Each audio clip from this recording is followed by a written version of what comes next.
Empezamos. Bueno, esto es lo que nos vamos a enfocar hoy, más que nada repasar la anatomía, ver qué estudios se le piden para aparato urinario y genital y cuáles son las indicaciones de esos estudios. Bueno, empezando un repaso básico de anatomía, sabemos que los riñones son órganos pares que están a ambos lados de la columna, son órganos retroperitoneales y tienen una dirección oblicua, es decir, el polo superior va a estar más cercano a la columna que el polo inferior y va a estar formado en la periferia por una corteza, la médula y en lo que es la cara medial, importantísimo a nivel renal, vamos a tocar el hígado renal, es decir, donde entran y salen los vasos, la arteria renal y incluso el uretra.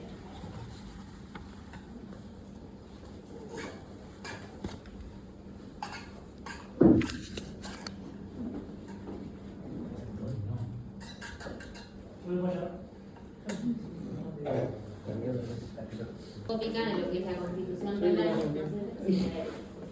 Bueno, esto es lo que es la corteza en la periferia, que emite tabiques hacia lo que es la médula, así, entre las pirámides. Esto es la pirámide renal, la papila, de acá salen lo que son cálices menores, que se unen para formar cálices mayores. Esto es la pelvis renal y la pelvis renal se va a continuar con el uretra. Bueno, en esta imagen lo que podemos ver va a ser las distintas muescas o marcas que van a dejar las relaciones anatómicas que tiene el riñón con distintos órganos. Las más prominentes van a ser las que están a nivel del polo superior por los arcos costales.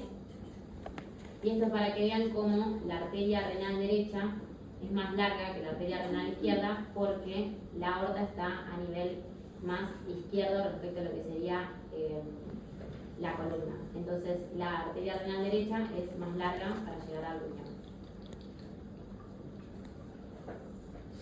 Bueno, esto es un corte sagital de la pelvis, vamos a ver uno del hombre y uno de la mujer para que diferencien. Acá lo que tenemos para evaluar es el peritoneo, cómo hace un receso o un descenso sobre los distintos órganos. Entonces tenemos que va a ser un receso vesical anterior, es decir, por la cara anterior de la vejiga, como podemos ver acá, y uno posterior que es un fondo de saco que es recto vesical.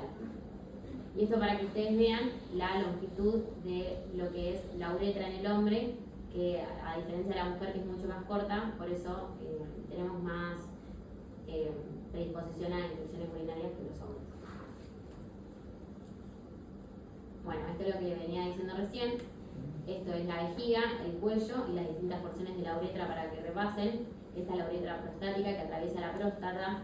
Por eso, por ejemplo, en caso de pacientes que son ancianos o así adultos mayores, cualquier patología de la próstata, por ejemplo una hiperplasia prostática benigna o una patología tumoral, estrecha la uretra y produce alteraciones en lo que es la micción.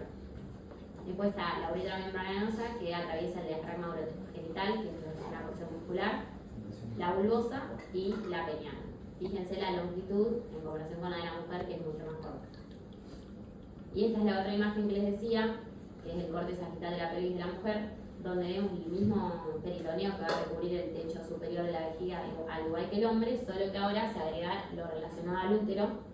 Vamos a encontrar acá un receso vesical anterior, un receso útero-vesical y el famoso fondo de saco de Douglas en la mujer, que es una relación de tipo recto-uterino, que es la porción más declive, es decir, la más como baja, donde en caso de que haya alguna patología o liberación de algún líquido, siempre se va a acumular ahí. Bueno, esto es una imagen de un esquema de una vejiga para que ustedes vean que es un órgano muscular hueco que puede extenderse. Bueno, esto yo ya se los dije, después lo leen por un embole, que ya lo hablamos. Y esto es importante para que reconozcan, como les marqué, la porción cortical y medular del riñón. En la cortical va a estar todo lo que es los glomérulos y cómo se produce el ultrafiltrado.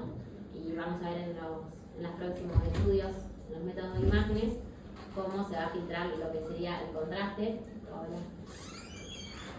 Y en la medular, que vendría a representar todo lo que es la vía urinaria, cómo se va excretando el contraste del riñón hacia los uréteres y después la vejiga. Bueno, acá en el borde medial importantísimo el ilio para que lo reconozcan. Y las arterias renales, que pueden tener distintas variantes anatómicas, ahora lo Y esto es lo que les decía, que lo vamos a ver en la próxima imagen, como la arteria renal derecha es más larga por una posición de la aorta que tiene que atravesar por detrás la vena cava. Y acá se ve bien la microscopía que estamos hablando, la corteza con las pirámides a nivel medular, las papilas, cálices menores, forman los mayores, pelvis renal y ureter. Y acá vemos a nivel de lo que sería la cara medial el hilio con la entrada y salida de vasos. Bueno, estas son variantes anatómicas de lo que es la arteria renal. La arteria renal sale de lo que sería la aorta, y acá vemos cómo sale la arteria renal, y puede haber variantes anatómicas donde sale otra rama del tronco de la arteria renal, acá podemos ver, o que haya una arteria renal de tipo doble en vez de simple, o arterias polares, es decir, que van a los polos del riñón, donde además de estar la arteria renal simple y normal, se agrega una polar al polo superior o una al polo inferior. Esto no es necesario que lo sepan, nomás para que ustedes ubiquen la importancia de la vasculatura a nivel renal, porque esto depende, por ejemplo, en un paciente que necesita trasplante renal, se le estudia mucho la vasculatura del riñón al donante para ver si puede hacer el trasplante o no, pero nada. Bueno, esto sí importante, ahí eso fue el repaso anatómico, esto es lo que ustedes tienen que concentrar, que son los distintos métodos de estudio que vamos a usar para evaluar lo que sería el sistema urinario. Principalmente la directa renovesical es importantísima, es una radiografía. El urograma excretor, que después lo vamos a ver también, que utiliza contraste. Ecografía, que la ecografía es el método inicial de estudio tanto para el sistema genital como para el sistema urinario. Tomografía, resonancia, medicina nuclear, que va a ser un estudio que no solo nos va a brindar morfología, sino también funcionalidad. Y angiografía para evaluar lo que es la musculatura. Bien, respecto a lo que es la directa renovesical, les dije que era una radiografía que se realiza en decúbito dorsal, la proyección del rayo va a ser anterior-posterior y va a priorizar desde lo que son las sínfisis pubianas hasta lo que es la apéndice cifoides. Pero lo que más prioriza es esta región, que es la región de la pelvis. Eso es la diferencia de una radiografía de abdomen. ¿Se realiza también en penetración? No, en decúbito dorsal. Acostado el paciente le ingresa el rayo desde la pared anterior, es decir, proyección anterior-posterior, y siempre priorizando lo que es la región de la pelvis. O sea, puede no verse, lo que se tiene que ver es hasta las cúpulas renales, digamos, los polos superior renal. Puede no verse lo que sería cúpulas diafragmáticas, pero está bien. Ya la que prioriza cúpulas diafragmáticas es de abdomen. Bueno, acá lo vemos bien. ¿Qué estructuras, por ejemplo, qué densidades, pueden reconocer en esta radiografía? Bien, ¿dónde? En la columna. Bien, la pelvis ósea. ¿Dónde? Intestino grueso. Bien, en las masas intestinales. En la ampolla rectal. Perfecto. ¿Y qué más? ¿Qué otra estructura? ¿Qué otra densidad digo? ¿Dónde? Acá se ve mejor. Sí, el hígado. Por ejemplo, esto, que es. No, Bien, o sea, los riñones tienen densidad agua por encimatosa. ¿Y los fondos de dónde? Acá no se ve. Esta es la misma que se focalizó en riñones para que lo vean bien. O sea, imagínenselos acá. Lo que se ve acá que es importante en la directa renovesical es esta, ven como radiolucidez, como una línea, la ven que la estoy marcando. Eso es el psoas, el músculo psoas, que siempre lo podemos tener en cuenta como referencia porque marcamos el psoas y hacia afuera estarían los riñones. Entonces podemos usar eso como límite. Y además tenemos en cuenta que el psoas, al igual que el riñón, tiene esta densidad agua parenquimatosa, pero como está rodeado de grasa, el riñón también, o sea, el riñón está rodeado de una grasa perirrenal, te permite delimitar bien los bordes. Es decir, como contrasta tanto la densidad grasa con la densidad del parénquima renal, te permite ver bien las estructuras. ¿Ven que ven los bordes bien delimitados?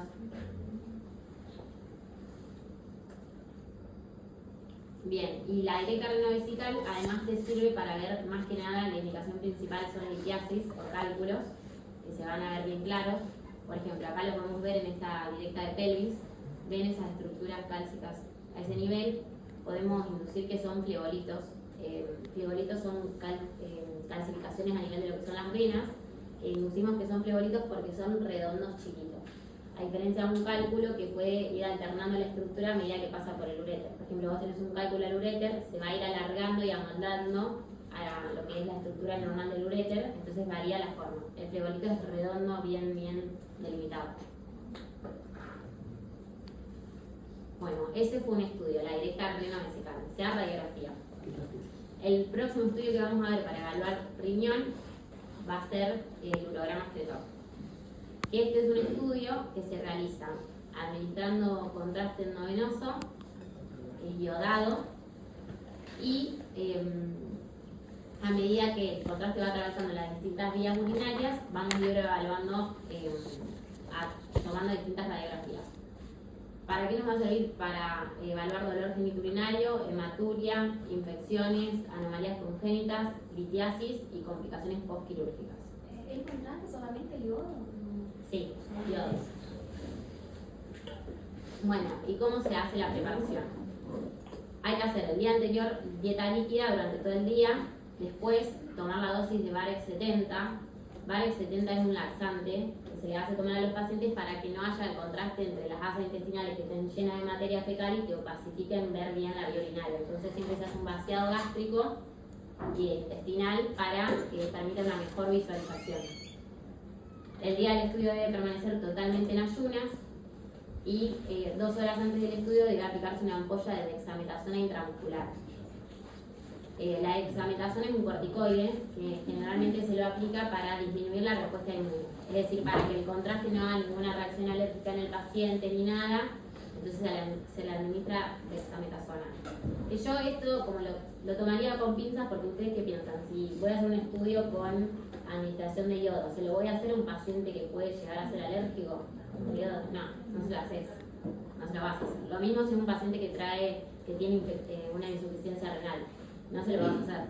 ¿Y cómo se hace en pacientes? Y ahora este estudio, el urograma, lo vemos porque nada, es importante y además las profesoras lo retoman, pero ya no se usa. Está en desuso. Se usa mucho la tomografía porque te permite bien caracterizar las lesiones, caracterizar la anatomía. Después lo vamos a ver, te da una imagen de lo que es la diferencia córtico-medular del riñón que es superior. Así que se hace más que nada tomografía. Ya está en desuso eso. Bueno, esto es lo que le decía antes de hacer una evacuación intestinal y también vesical para que la orina y tanto la materia fecal no obstruyan la visualización. Esta es la dosis de contraste que se usa, que es 0,5 a 1 centímetro cúbicos por kilo, hasta 2 se va a usar en pacientes obesos. Y este es el estudio, o sea, nosotros vamos a administrar el contraste endovenoso que es el yodo, y va a empezar a los 3 minutos la excreción. Es decir, a los 3 minutos de haberle administrado el yodo va a empezar a filtrarse por el riñón. Ven que esto que está acá esquematizado en negro sería la salida de contraste. Ya opacificó lo que serían las pirámides a ese nivel y empieza a salir. A los 10 minutos ya se produce la salida a nivel de lo que es la vía urinaria, o sea, el uréter. Y a los 30 minutos se supone que ya tiene que estar todo el sistema o vía urinario opacificado por el contraste, que lo veríamos en la radiografía blanco. Bueno, esto es para que ustedes tengan en cuenta que todos los estudios que se hagan con contraste a nivel del sistema urinario van a dividirse en 2 fases, una nefrográfica y una urográfica. También se les puede llamar así, o sea, fase de vertido de contraste del riñón, la modificación dentro del riñón y la eliminación, pero las que más vamos a usar son estas 2. Y esto es lo que les decía recién. La fase nefrográfica, que se da a los 30 segundos de que le pusimos el contraste, se opacifica la cortical y los septos de Bertil, que son los septos de la corteza que se meten para la médula. Y la urográfica es cuando ya empieza a salir ese contraste del riñón después de que se filtra al sistema excretor, o sea, pasa a los uréteres, te da vejiga y se excreta. El urograma que más vamos a ver acá es el simple y tiene en cuenta 2 cosas. Un protocolo para informar. La directa renovesical y el propio urograma excretor. En la directa renovesical vemos las sombras renales, la distribución del gas gastrointestinal, las sombras de ambos músculos psoas como se las marqué hoy temprano, ver si hay imágenes compatibles con litiasis cálcica, que es la principal indicación de la directa, efectos de masa o alteraciones osteolíticas y osteoblásticas, y el urograma excretor nos permite ver forma, tamaño y situación de ambos riñones, si concentran o eliminan el contraste, las alteraciones cálico-pieloureterales, la vejiga y residuo postmiccional. Ahora se los voy a explicar más sencillo porque este estudio para mí cuando yo lo tuve que estudiar me había resultado muy complejo de entender, pero si se organizan para entenderlo en una serie de pasos, lo agarran fácil. O sea, resumidamente un estudio que usa contraste que se administra por vía endovenosa, que es yodo. Entonces, lo que se hace es una serie de placas de radiografías después de que la administramos el contraste. Entonces, lo primero que vamos a hacer es una directa renovesical. Primero se hace esta antes de administrar el contraste. ¿Y por qué piensan que le vamos a hacer esta antes de darle contraste? ¿Por qué no le doy contraste y después le hago la placa? Para ver si hay litiasis. Claro, para ver si hay litiasis. Porque si la litiasis y el contraste lo voy a ver en la placa, las dos cosas radioopacos.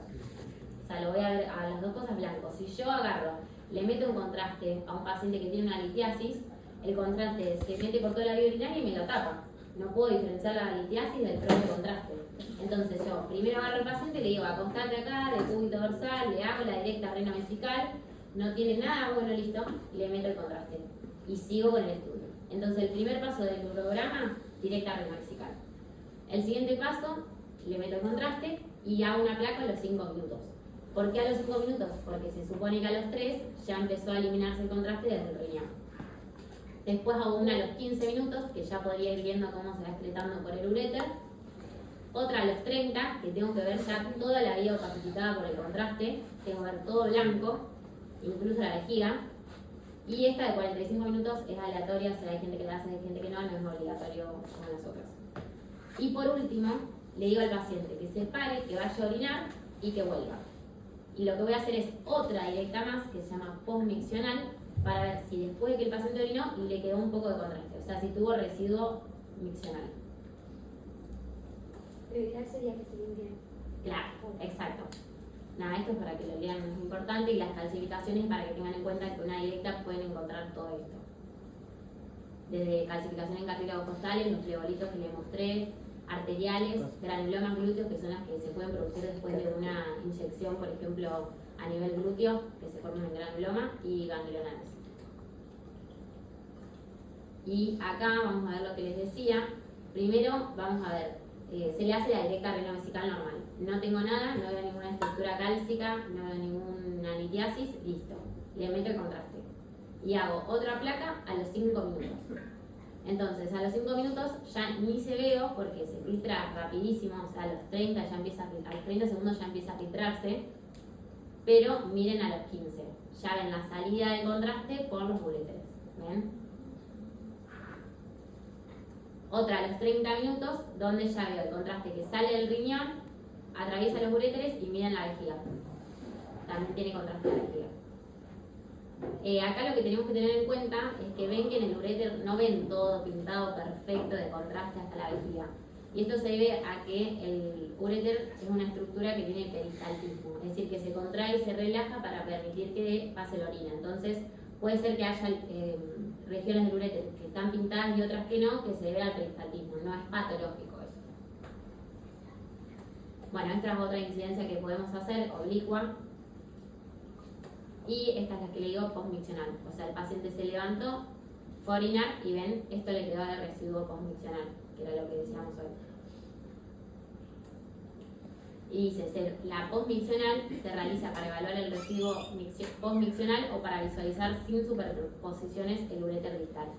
Y puede constatarse residuo patológico en pacientes con vejiga neurogénica, con estenosis prostática, con válvulas ureterales. Perdón, ¿lo del residuo es patológico siempre o...? Sí, generalmente sí, puede haber, pero generalmente se asocia a patológico. Por ejemplo, lo que hablábamos hoy, un paciente que es anciano y que tiene una hiperplasia prostática benigna, puede ser que lo obstruya la uretra, entonces no termine de orinar, o haga pis a chorritos, lo que se conoce como chorritos. Infección prostática. Claro, infección prostática. Bien, bueno, ahí vimos directa renovesical y vimos urograma excretado. ¿Alguna duda del programa? Es un montón de información, pero quiero ser clara. Sí. ¿Cuál sería la principal diferencia cuando yo miro una imagen para diferenciar lo que es holograma y rayo X? ¿Y cuál piensan ustedes que es? ¿Qué? El contraste. El contraste, claro. Claro, porque vos en el programa lo que haces son una seriada de directas renovesicales. De radiografía, que es esa, la directa renovesical. Entonces en el rayo X directo, renovesical, no uso contraste. No usas contraste. Es una placa que vos le haces al paciente, venís de cúbito dorsal, acostate y le hago una placa. Que es la misma placa que le haces en el programa escritor al inicio, antes del contraste. Ahí le haces la directa renovesical. Y después en el programa escritor administras contraste y seguís con la serie de directas renovesicales o placas. Gracias. ¿Alguna otra duda del programa? O sea, para que se acuerden es, primero la directa renovesical, le pongo contraste, a una a los 5 minutos, otra a los 15, otra a los 30, que tengo que ver todo pacificado por el contraste. Le puedo hacer una a las 45, le digo que se levante, que se vaya a hacer pis, se vuelve a acostar y una postmiccional. Ese es el programa. Y son todas directas renovesicales.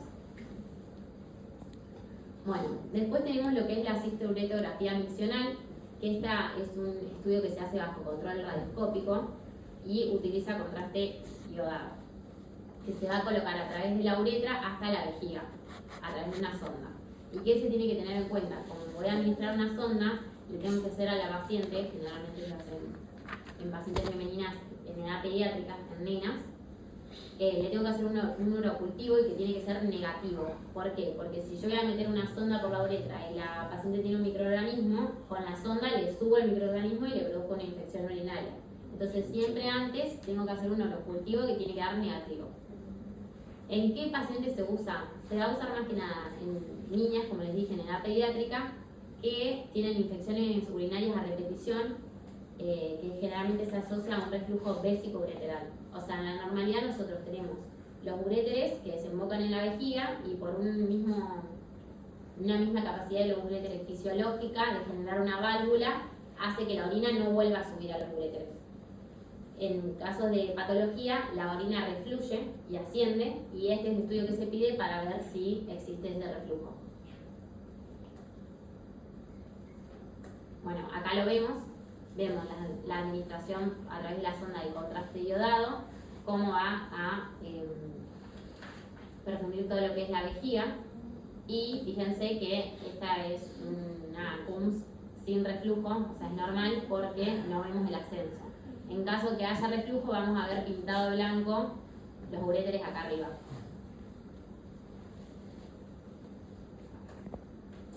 Bueno, otro estudio para evaluar lo que es el sistema urinario es la uretrocistografía retrógrada, que lo vamos a usar principalmente en hombres. ¿Por qué? Porque la uretra es más larga. En la mujer mucho que no tiene sentido porque la uretra es corta. Entonces vamos a hacer, se hace igual. Se hace por control radioscópico y le vamos a administrar un contraste iodado a través de lo que sería la uretra en el pene, y vamos a ver la longitud y las distintas porciones de la uretra mientras asciende el contraste. Y bueno, está indicada en evaluación de estenosis uretrales, postraumáticas o por patologías de la próstata, como decíamos hoy. Y acá lo podemos ver, acá le administramos contraste a nivel de la uretra, las distintas porciones y cómo llega el contraste hacia la vejiga.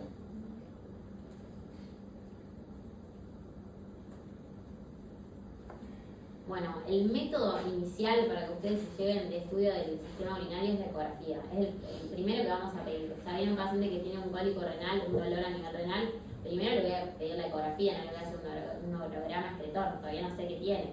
Entonces, el primero que vamos a hacer es la ecografía. ¿Cuáles son las indicaciones? Litiasis, dilataciones de la vía excretora, masas, hematuria, infecciones, tumores o alguna patología a nivel de la vejiga. Así vemos en ecografía lo que es el riñón. Vamos a ver que en este caso podemos delimitar lo que es la longitud, o sea, el reborde longitudinal del mismo, y lo que es el espesor, que se tiene en cuenta el borde del parénquima y lo que es la médula. Acá vemos. ¿Se utiliza la ecografía mucho o no tanto? Perdón, ¿cómo? Si se utiliza la ecografía. Sí, lo primero que haces es ecografía. Lo principal que haces para evaluar tanto el sistema urinario como genital lo primero que vas a hacer es ecografía. Y después ves si tienen un cálculo y lo querés ver bien, le pedís una radiografía o le pedís una tomo para ver si es un cálculo o es un tumor. Pero el principal, porque es de bajo costo, accesible y está en todos lados, ecografía.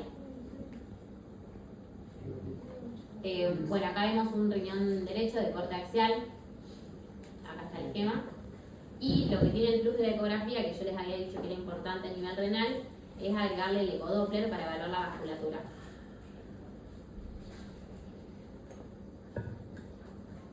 Bueno, esto es una ecografía de vejiga que nosotros cuando hacemos una ecografía abdominal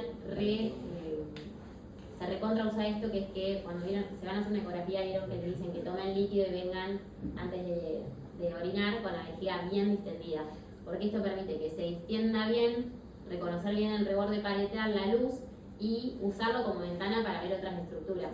Por ejemplo, en las mujeres cuando le piden una ecografía, incluso pueden evaluar los anexos, o sea, el útero, las trompas y los ovarios, usando de ventana la vejiga, porque se llena de líquido, se ve anecoica y te permite ver.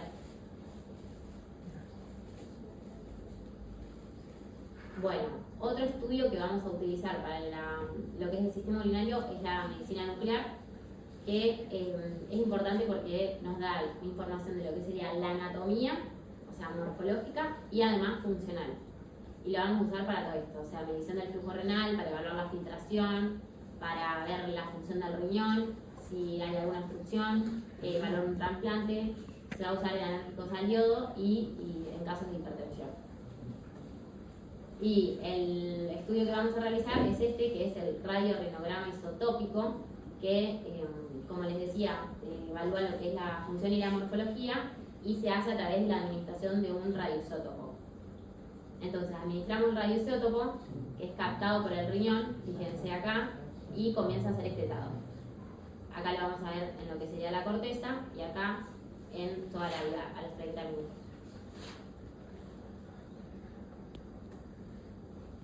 Y en este radiorenograma por medicina nuclear se utilizan distintos esquemas. No se asusten, nadie le va a tomar este esquema, pero es para que tengan en cuenta que se realizan esta serie de gráficos para evaluar la funcionalidad. Es decir, nos permite ver si captó o no el contraste, si lo pudo excretar o no, si está filtrando bien, si es correcta la filtración glomerular y si lo puede excretar. Entonces, a través de estas vías medís las distintas fases, es decir, cómo llega al riñón, si se secretó del riñón, si después se excretó, y se van haciendo esta serie de curvas. Y más que nada, es para que esto se lleven de que es impresionante lo que es la funcionalidad en la medicina nuclear, pero no tanto la morfología, porque miren cómo se ve. Horrible. Bueno, y esto es lo que les marcaba, que generalmente cuando se hace este estudio de medicina nuclear, se comparan ambos riñones para ver la funcionalidad y se hacen estas curvas. Por ejemplo, esta es la riñón izquierdo y esta es la riñón derecho. Y por ejemplo, si hay alguna patología arterial que hace que no llegue el radiofármaco hacia el riñón o que después no se excrete, se marcan en estas curvas. Lo vamos a ver ahí.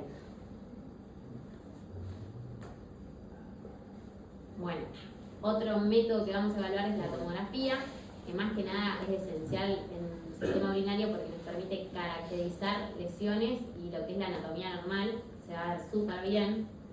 Bueno, sabemos que utiliza rayos X, que usa contraste iodado endovenoso y tiene distintas fases. Estas son las indicaciones. Las fases son estas, que son las mismas que les venía hablando yo, que todos los estudios a nivel del sistema urinario van a tener distintas fases. La primera es la nefrográfica, y miren la anatomía como se ve acá, que el contraste iodado llega al riñón y permite esta diferenciación de lo que es la corteza y la médula. La periferia es la corteza, que es esta que vemos acá, que cómo se ve. Si la tienen que escribir, ¿cómo le dicen? Hiperdensa. Y la médula, hipodensa. Exacto. Entonces te permite esa delimitación córtico-medular, que no lo estábamos viendo en lo que es la directa renovesical, que se veía medio flojo esta parte. Después la venosa es cuando ya el contraste invade todo, entonces se ve homogéneo. O sea, no puedo delimitar nada, ya está todo pacificado. Y la excreción es como se excreta a través de los uréteres el contraste. Pero es para que se lleven que el primer estudio siempre va a ser la ecografía, Si quiero evaluar alguna alteración pido el urograma excretor, pero el que más me permite diferenciar morfología y anatomía es la tomografía. Bueno, otro plus que tiene la tomografía es que se puede hacer una angiotomografía, que nos permite ver variantes anatómicas principalmente de las arterias. Por ejemplo, a este nivel izquierdo podemos ver una arteria accesoria. Acá vemos polares, una polar izquierda inferior, y acá vemos una variante del mismo tronco de la arteria renal que se dividió. Bueno, esto es para que tengan en cuenta que es patológico, esto es un aneurisma o dilatación.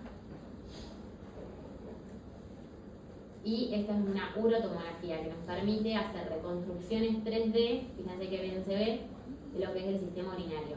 Y acá vemos cómo se va pacificando a medida que se excreta el contraste por toda la vía. Y se ve re bien.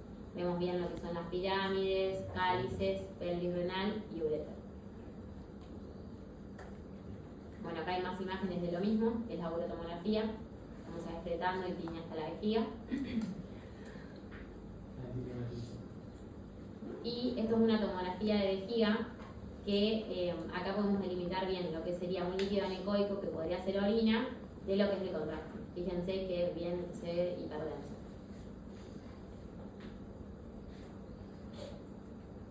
Esto es una tomografía de vejiga que se llama cistografía gaseosa normal, porque se utiliza a través de una sonda, se administra aire como contraste natural.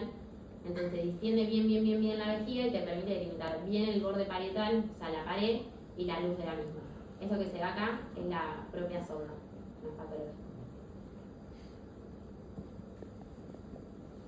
Bueno, otro estudio para nivel de lo que es el sistema urinario es la resonancia, que bueno, la ventaja que tiene es que se utiliza para embarazados y alérgicos al yodo porque usa gadolinium endovenoso. También vamos a ver reconocimiento de las distintas fases y es multiplanar. O sea, se hacen distintas tomas. Y tiene tanto función anatómica como funcional también. Estas son las distintas secuencias, que ya las estuvimos viendo. Y acá vemos una resonancia de tipo T1, donde vemos ambos riñones. Fíjense que la tomografía se ve mucho mejor lo que es la anatomía, que podíamos diferenciar bien lo que es la estructura córtico-medular.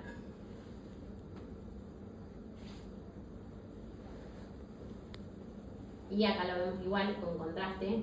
Acá se limita bien lo que es la diferenciación córtico-medular y acá la opacidad por el contraste, que se torna más como homogéneo. Acá hay una resonancia de vejiga normal, que se ve con contraste y sin. Y por último en resonancia está la uroresonancia, que cumple más que nada lo mismo que la tomografía. Podemos ver bien lo que son las vías. En este caso, por ejemplo, vemos que hay como todos los cálices están tortuosos y ensanchados, lo mismo que los uréteres. Esto es para que vean en caso de una patología cómo se vería. Y al igual que en la tomografía, también se puede hacer una angioresonancia, que es para evaluar la vasculatura. Ven las distintas variantes anatómicas. Por ejemplo, este paciente es un monorreno, es decir, vemos acá el riñón, pero acá no tiene un solo riñón.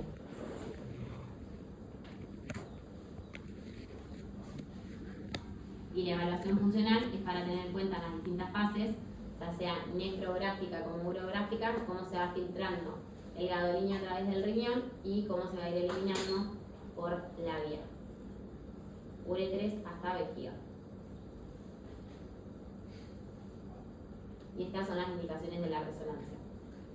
Es decir, la vamos a pedir en caso de litiasis, de caracterización de masas, para estadificar, uropatías, anomalías y más que nada en pacientes alérgicos al yodo y embarazadas. Bueno, eso fue la primera parte de la clase. Les escupí la información, es terrible. Fotografía, sí o sí. Después para delimitar más caracterizar lesiones y ver la morfología, tomo siempre tomografía. Y después tener en cuenta que hay otros estudios como anexos que van a hacer el urograma con las distintas fases. Siempre se hace directa renovesical en el urograma. ¿Alguno quiere describir el urograma así sencillo para resumir? Un voluntario. ¿No lo entendieron? Lo repito. Primero Sí, es la una técnica técnica. gramatical Sí, para descartar el viaje. bien. Después se da contraste. Bien, De a los 5 minutos o 3 minutos hacemos una línea y vas a ver cómo se delimita cómo se contrasta más la corteza de los riñones y a los 15 minutos haces otra. perfecto. Vamos a ver los cálices y la pelvis y a los 30 minutos ya vamos a ver los uréteres y la vejiga. Y después Al salita, sí. 30 vejigas. Sí, todo. Todo pacificador. Bien, y y después después. todo cuando Puede ser de tiempo, 45, ¿no? Bien, puede ser de 45 no. Y después el postmiccional. la voz. No, primero que le decís antes, la posicional. ¿Cuál? Claro. Pasa el piso. Primero que se levante orine y después le voy a hacer la postmiccional y veo si tiene residuo o no. Ese es el urograma. Después la cisto, uretrografía miccional. Sí o sí, principal indicación, la más importante, es el reflujo vesicoureteral y acordarse que generalmente se pide a las niñas con infecciones urinarias a repetición. La uretro es más que nada en hombres porque tienen la uretra más larga que la mujer, entonces les puede limitar bien todas las regiones. Y después, lo que es medicina nuclear nos permite ver funcionamiento. Podemos ver bien si está filtrando, si no está filtrando, si excreta o no el contraste.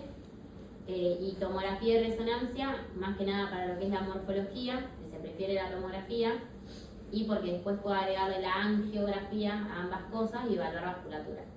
Pero para que se lleven es eso, porque si no te asusta la cantidad de cosas que hay que me pasó. ¿Alguna duda de eso? Quiero ser lo más clara posible, así que digo. ¿Se hacen las niñas, digamos, de La cista sí. Sí, Sí, es un overall, es pelvis, o sea, más que nada sistema genital femenino. Acá vamos a ver lo que es un esquema de la pelvis ósea, para que ustedes repasen anatomía, las crestas ilíacas, articulación sacroilíaca, sacro, coxis y síntesis del pubis, y acuérdense siempre que la directa reino-vesical prioriza la síntesis pubiana. Bueno, esta es una misma placa que vimos hoy temprano, es la misma, que es una directa de pelvis. Vemos bien la pelvis ósea, la misma anatomía que marqué recién, es decir, las crestas ilíacas, isquion, vemos acá pubis, síntesis pubiana, sacro y coxis, y los mismos flegolitos que les dije, que sospechamos que son flegolitos porque son redondeados. Y esto se hace lo mismo, en una incidencia anteroposterior y el paciente en decúbito dorsal. Profe, no pregunto. Sí. ¿Cuál es la diferencia de un rayo X de abdomen para rayo X directa renovesical? Que prioriza la síntesis del pubis. Vos el abdomen haces, tenés en cuenta bases, cúpulas diafragmáticas hacia abajo. Y puede ser que, para que no tengo ninguna hora que se vea. Para, vuelvo para atrás. Veo bien semejante. Sí, son repartidos, por eso les dije yo. Es re importante que puedan. Acá, por ejemplo. O sea, de cúpulas diafragmáticas hacia arriba del abdomen. No, el abdomen de cúpula diafragmática hacia De la abajo. cúpula hacia abajo, hasta la síntesis. Pero la del abdomen no necesitas necesariamente que la pelvis ósea se vea bien. O sea, si yo una que tenga cúpulas diafragmáticas y termina acá, me sirve, porque es abdomen.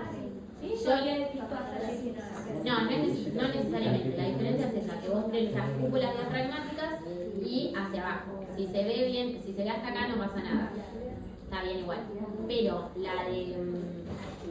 la directa renovesical prioriza la síntesis pubiana. Entonces vos haces de síntesis pubiana hacia arriba. Si agarrás cúpulas diafragmáticas, Y siempre de cúpulo dorsal. siempre de cuito dorsal. Si agarrás cúpulas diafragmáticas, está bien, no pasa nada, pero vos priorizás la pelvis hacia arriba. Y que se vea por lo menos hasta el polo superior del riñón.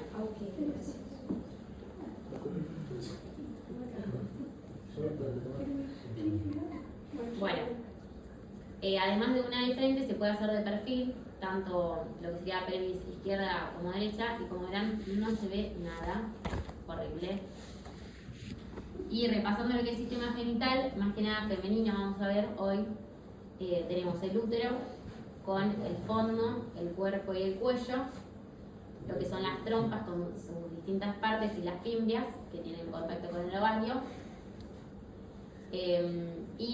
Tenemos en cuenta que el ovario tiene una estructura irregular, que lo vamos a ver bien en ecografía, por la presencia de los folículos. No se asusten, nadie les va a tomar esto para que ustedes repasen, pero nadie les va a preguntar en el parcial, ay, ¿cómo se cae el cuerpo lúteo? Pero no digan que lo digo. Bueno, embriología lo mismo, no les vamos a tomar embriología nosotras. La comisión anterior estaba asustada por esto. Nada, que sepan reconocer el origen que era a través del conducto de Müller o de Wolff. Ambos, tanto el aparato genital como urinario, surge de estos conductos. Y acá vemos un esquema de lo que es lo que les venía diciendo hoy temprano. Acá tenemos bien lo que es el cuerpo uterino, el fondo, el cuello con los distintos orificios, este es el orificio cervical externo y el interno, la trompa con la parte intramural, el istmo, la ampolla y el infundíbulo, los ovarios con los folículos, y vemos acá las distintas capas del útero, que tenemos una serosa, el miometrio y el endometrio. Recuerden que el endometrio es el que se desprende en la menstruación. Claro, se escapa, perfecto.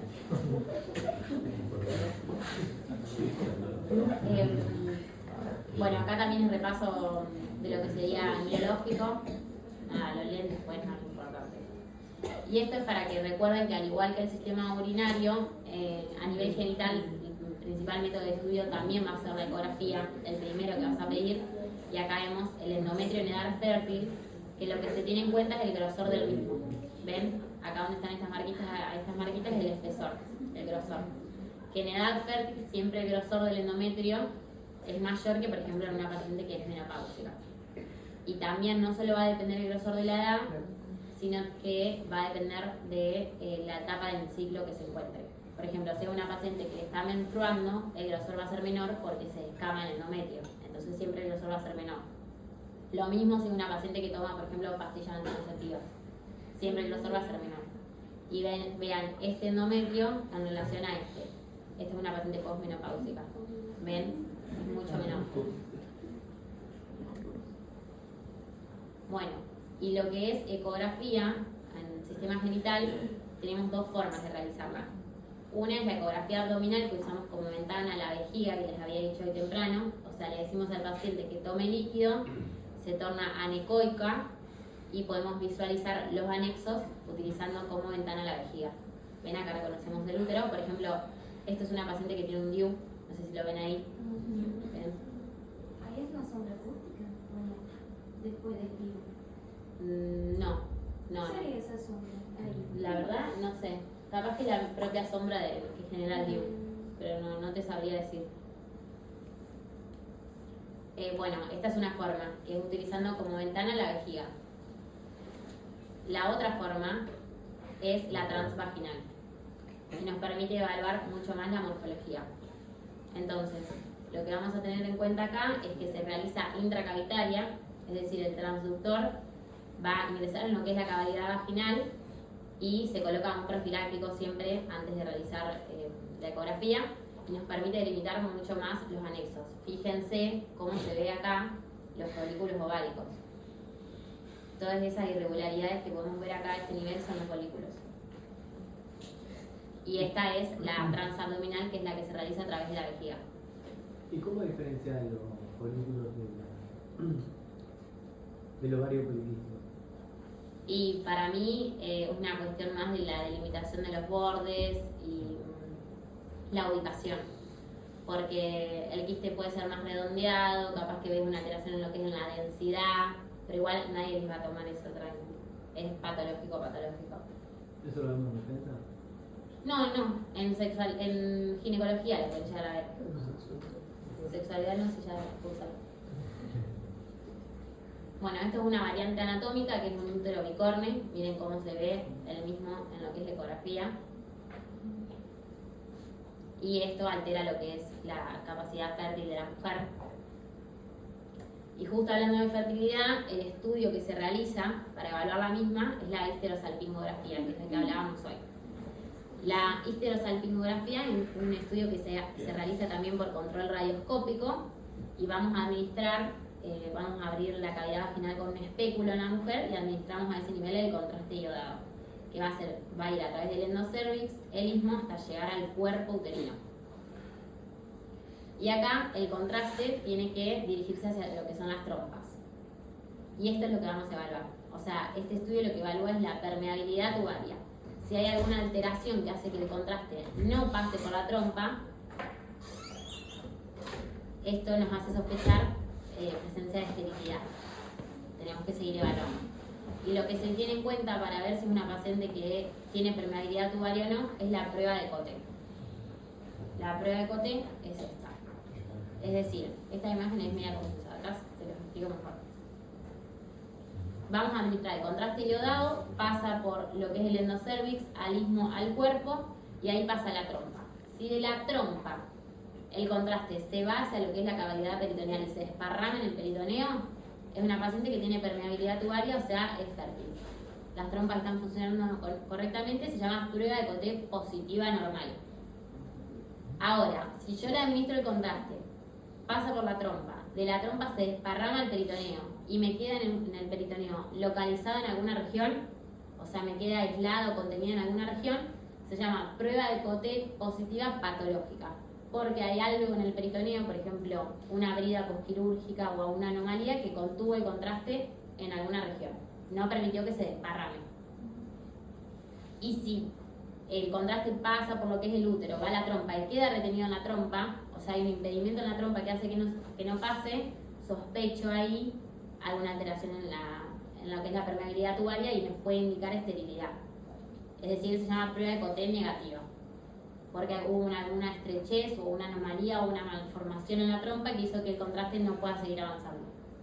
Entonces, la principal indicación de lo que es la histerosalpingografía es evaluar la permeabilidad tubaria, por ejemplo, en una paciente que quiere quedar embarazada y no está pudiendo. Se le pide una histerosalpingografía. ¿Cuál es la incidencia? ¿No me cuenta si está de frente o si está...? Sí, está de frente. ¿Está de frente? Sí. Pero bueno, es que como es un estudio radioscópico, vos lo ves en vivo con la computadora, se está en vivo moviendo. Con las que por eso no vas a tener una imagen así como decís de frente, está bien localizada. Es en vivo y lo vas viendo cómo se va desparramando el contraste. ¿Sería negativo o positivo ahí? No, esto es para que vean la permeabilidad. A este nivel se ve cómo se desparrama. Y esto se llama la Cotte positiva normal. Si no se desparrama y queda aislado en alguna región, es prueba de Cotte positiva patológica. Y si de la trompa nunca pasa al peritoneo, negativa. Y ahí te sospechas que una paciente que puede ser estéril. Bueno, después otra estructura que podemos evaluar en el sistema genital son los ovarios. Acá lo vemos en ecografía. Fíjense los folículos ováricos en ecografía y podemos pedir además tomo a este nivel y a este nivel y resonancia. Pero lo principal para que ustedes se lleven es que el primero que vamos a pedir es ecografía y a partir de ahí evaluamos. Si veo algún quiste ovárico, como decíamos, lo quiero delimitar más, bueno, pido una tomografía a ver si se ve mejor el quiste. O si sospecho que es una patología tumoral, también lo mismo, puedo pedir resonancia. La diferencia es que en sistema genital se suele ver mejor la anatomía en resonancia. O sea, el primero que voy a pedir va a ser ecografía, el segundo, resonancia, en vez de todo. Y acá vemos una tomografía, lo mismo. Vemos acá, esto que se ve chiquitito ahí, correspondería a lo que es el ovario izquierdo. Por eso ven que no se ve tan bien la anatomía. Pero miren una reso. Esto es el útero, acá vemos el endometrio. Y esto está oprimiendo la vejiga. Esto que está acá es la vejiga. Y puedo delimitar bien el contorno del útero y el contorno de la vejiga.